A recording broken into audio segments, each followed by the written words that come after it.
COOH સમૂહ સાથે reduction પ્રક્રિયા કરીએ. પ્રક્રિયાઓ જેમાં COOH સમૂહ ભાગ લે છે એ આપણો પ્રશ્ન છે. એમાં પહેલું છે રિડક્શન. રિડક્શન કરી દઈએ, બહુ સિમ્પલ પ્રક્રિયા છે. RCOOH. રિડક્શન પ્રક્રિયા કરીએ તો રિડક્શન કરતા પદાર્થો વાપરવા પડશે ને. તો રિડક્શન કરતા પદાર્થ છે LiAlH4. B2H6 નો પણ ઉપયોગ કરીએ છીએ અને H3O+ વપરાશે. આ બંને એકબીજાના ઓપ્શનમાં છે. LiAlH4 તમને એનું નામ ખબર જ હશે. LiAlH4 શું નામ થાય આનું? Lithium aluminium hydride. Lithium aluminium hydride. પછી આવશે B2H6 જેનું નામ છે ડાયબોરેન. ઓકે, તો લિથિયમ એલ્યુમિનિયમ હાઇડ્રાઇડ છે, ડાયબોરેન છે. એની હાજરીમાં રિડક્શન પ્રક્રિયા કરીશું. રિડક્શન પ્રક્રિયામાં અહીં આગળ હાઇડ્રોજન ઉમેરાશે. અહીં આગળ હાઇડ્રોજન ઉમેરાશે. શું ઉમેરાશે? હાઇડ્રોજન ઉમેરાશે. આ ઓક્સિજન આપણે કાઢી નાખીશું. RCH2OH આલ્કોહોલ બની જશે. ઓકે, ઓક્સિજન કાઢી દીધો, હાઇડ્રોજન ઉમેરી દીધો તો બની જશે RCH2OH, એટલે કે આલ્કોહોલ બની જશે. દાખલા તરીકે આપણે એક્ઝામ્પલ લઈએ કે એસિટિક એસિડ હોય. એસિટિક એસિડની પ્રક્રિયા કરો LiAlH4 સાથે, બરાબર. તો પછી એસિટિક એસિડમાંથી બની જશે CH3CH2OH, ઇથેનોલ. ઓકે, H2 ક્યાં ઉમેરવાનું છે? આ ઓક્સિજન છે ત્યાં ઉમેરવાનું છે. ઓકે, બીજી બાબત આપણે ધ્યાનમાં એ રાખવાની છે કે અમુક પદાર્થો સાથે કાર્બોક્સિલિક એસિડનું રિડક્શન થતું નથી. દાખલા તરીકે NaBH4 સોડિયમ બોરોહાઇડ્રાઇડ. સોડિયમ બોરોહાઇડ્રાઇડ.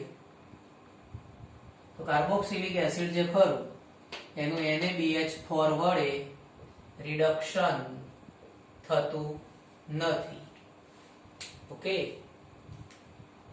એ જ રીતે જે ડાયબોરેન છે એ ડાયબોરેન એસ્ટર સંયોજનો સાથે, નાઇટ્રો સંયોજનો સાથે, હેલાઇડ સંયોજનો સાથે સરળતાથી પ્રક્રિયા કરતું નથી. સરળતાથી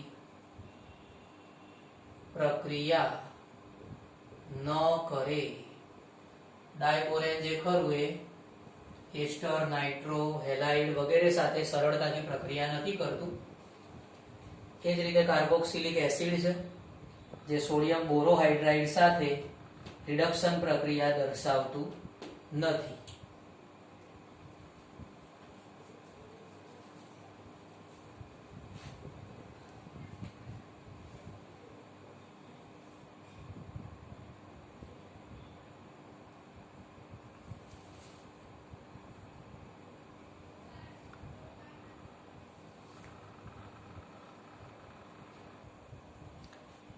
ડીકાર્બોક્સિલેશન પ્રક્રિયા. ડીકાર્બોક્સિલેશન શબ્દનો અર્થ થાય CO2 દૂર કરવો. કાર્બન ડાયોક્સાઇડ દૂર થાય ને, કાર્બન ડાયોક્સાઇડ દૂર થાય એટલે ડીકાર્બોક્સિલેશન કહેવાય. ઓકે, જેમ કે ડિહાઇડ્રેશન. ડિહાઇડ્રેશન એટલે પાણી દૂર થાય. પાણી દૂર થાય તો ડિહાઇડ્રેશન કહેવાય. એમ ડીકાર્બોક્સિલેશનમાં કાર્બન ડાયોક્સાઇડનો જે અણુ છે, CO2 નો અણુ દૂર થાય તો આપણે એને ડીકાર્બોક્સિલેશન પ્રક્રિયા કહીશું. તો આ ડીકાર્બોક્સિલેશન પ્રક્રિયામાં દાખલા તરીકે કાર્બોક્સિલિક એસિડનો ક્ષાર છે એની પ્રક્રિયા કરીશું NaOH અને CaO સાથે NaOH અને CaO નું જે મિશ્રણ છે, આ સોડિયમ હાઇડ્રોક્સાઇડ છે, એના પરથી સોડા શબ્દ આવશે. કેલ્શિયમ ઓક્સાઇડ છે જેને લાઇમ કહેવાય છે, તો લાઇમ શબ્દ આવશે. એટલે NaOH અને CaO નું જે મિશ્રણ છે એનું 3:1 પ્રમાણ, 3:1 પ્રમાણ એ સોડા લાઇમ તરીકે ઓળખાય છે. તેની સાથે જ્યારે પ્રક્રિયા કરીશું તે વખતે આ એક H COO સાથે જોડાઈ જશે. એક H જે ખરો એ COO સાથે કનેક્ટ કરી દઈએ તો આપણને મળી જશે આ રીતે. H જે ખરો એના આપણે R સાથે કનેક્ટ કરી દઈએ. H ને કોની સાથે કનેક્ટ કરી દઈશું? R સાથે કનેક્ટ કરી દઈશું. R સાથે H આવશે. આ બે Na એટલે કે Na2, પછી આ કાર્બન એટલે C, આ બે ઓક્સિજન અને એક આ ત્રીજો ઓક્સિજન, બે ઓક્સિજન એક ત્રીજો ઓક્સિજન, Na2CO3. તો આ જે નિપજ મળી R જોડે H, R સાથે જે H છે જે હાઇડ્રોકાર્બન કહેવાય, હાઇડ્રોકાર્બન. દાખલા તરીકે આપણે એક્ઝામ્પલ લઈએ કે એસિટિક એસિડ, એનો જે ક્ષાર છે, एसिटिक एसिड नो क्षार है सोडियम एसीटेट. क्या है इसका नाम? Sodium acetate. सोडियम एसीटेट साथे सोडा लाइम ની પ્રક્રિયા કરીએ, NaOH અને CaO ની પ્રક્રિયા કરીશું. તો આ H કોની સાથે જોડવાનો? CH3 સાથે જોડીશું. આ H ને CH3 સાથે જોડી દો એટલે CH4 બની જાય, મિથેન. આ બે Na એટલે Na2, આ કાર્બન, કાર્બન, આ બે ઓક્સિજન, એક આ ત્રીજો ઓક્સિજન, આ બે ઓક્સિજન, આ ત્રીજો ઓક્સિજન એટલે Na2CO3 મળશે.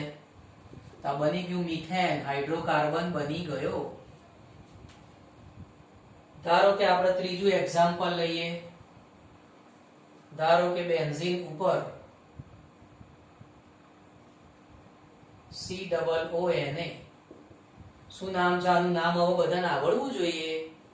इसका नाम क्या है? तो Na છે એટલે સોડિયમ, બેન્ઝીન ઉપર COO જેને કહેવાય બેન્ઝોએટ. બેન્ઝીન ઉપર COO એટલે બેન્ઝોએટ. તો સોડિયમ બેન્ઝોએટ છે, એની સાથે પ્રક્રિયા કરીશું NaOH અને CaO. મિશ્રણ જે ખરું એનું નામ યાદ રાખજો, સોડા લાઇમ કહીશું. ઓકે. તો H જે ખરો એ H અહીંયા એરોમેટિક કેન્દ્ર ઉપર જોડાઈ જશે. તો H એરોમેટિક કેન્દ્ર ઉપર જોડાઈ જાય એટલે બની જશે બેન્ઝીન. બેન્ઝીન બની ગયું. આ બે Na કાર્બન અને 3 ઓક્સિજન એટલે એમાંથી મળે Na2CO3. આ નિપજ બની ગઈ છે બેન્ઝીન. ઓકે.